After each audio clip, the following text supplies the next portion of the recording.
You were never supposed to be born free. Nobody planned for you to have the life you have. It was almost taken before you were born. In the summer of 1941, one decision changed everything.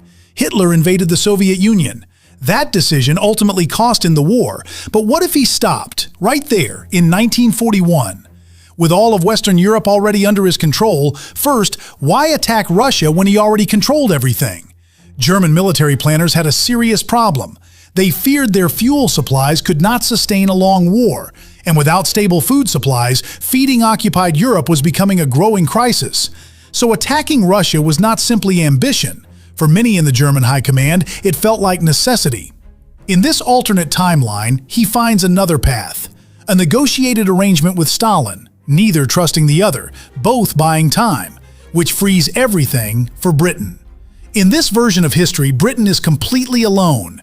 No Soviet Union bleeding Germany in the east. No Eastern Front draining resources. German submarines sink supply ship after supply ship. Food, fuel, ammunition, all running low. Now, before Britain falls. One fact, in June 1940, in the real history we actually live in, Churchill's position nearly collapsed inside his own cabinet. Senior ministers argued Britain should seek terms with Hitler through Italy. Churchill's position survived by an extremely narrow margin. A handful of ordinary men in a room in London, your entire life. In this alternate timeline, the vote goes the other way. Churchill is removed. A peace government takes his place.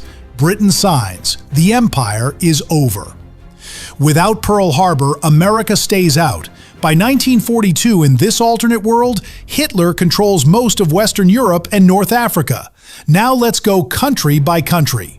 France. Under German occupation since June 1940, in both timelines, you might think the French simply accepted it. They didn't.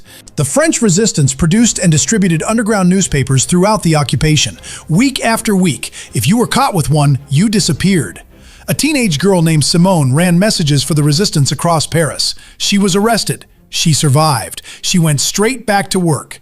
In our alternate world, with no liberation coming, she keeps writing. Poland, the hardest part of this story. The Nazi regime had a documented long-term plan for occupied Eastern Europe called Generalplan Ost. The plan called for the removal and resettlement of Slavic populations and their replacement with German settlers. Polish street names replaced, schools converted, language removed from public life. The real war cost Poland an enormous portion of its population. In the worst years, cities fell nearly silent. In this alternate world, no Allied army arrives to stop it. Not bombs, not battles, just paperwork and trains. Now, the Soviet Union. Here is where the story gets complicated. Stalin was not a hero. In the years before the war, he had purged enormous numbers of his own military leadership. Officers who warned him of the German threat were dismissed. Some were arrested. So when Germany invaded in real history, the Soviet army was in a deeply damaged state. And yet, something happened that no military planner had modeled. The Soviet people fought, not for Stalin, for each other. There are documented accounts of factory workers in Stalingrad finishing shifts and walking directly into the battle outside. Tanks were reportedly completed and driven off the factory floor directly into combat. A German officer wrote in his diary, "I do not understand these people." In this alternate world, without the 1941 invasion, the Soviets have years to prepare. By the early 1950s, in this alternate timeline, what Hitler faces is not an army, it is a wall. So in this alternate world, two vast empires, locked, neither able to destroy the other. And between them, 400 million people living under the Third Reich. A child born in France in this world in 1950 goes to school in German, not French. Post-war researchers who studied populations that lived under prolonged occupation found something deeply uncomfortable. Children raised entirely inside the system did not experience it as oppression. To them, it was simply normal.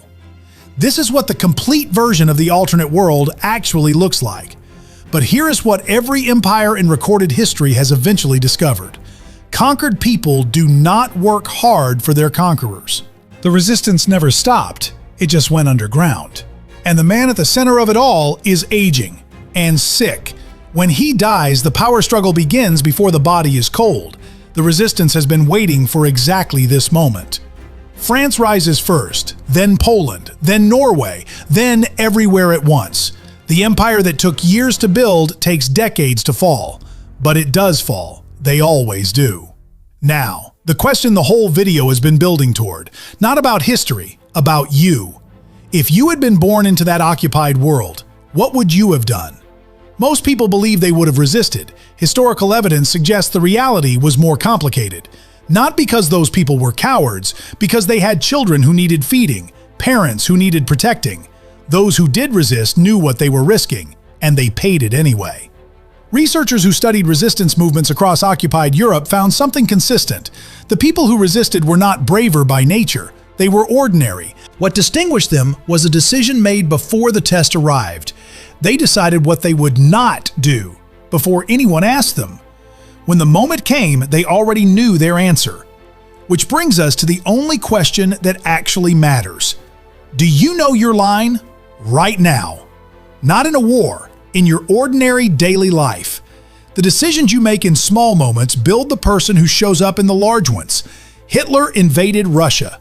That decision, made by one man, shaped the world you were born into.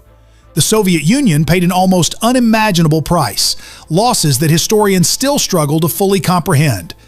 A handful of men in a London cabinet room, a teenage girl on a bicycle in occupied Paris, a factory worker who built a tank, then walked out to use it. None of them thought they were making history. They just knew their line, and they didn't cross it.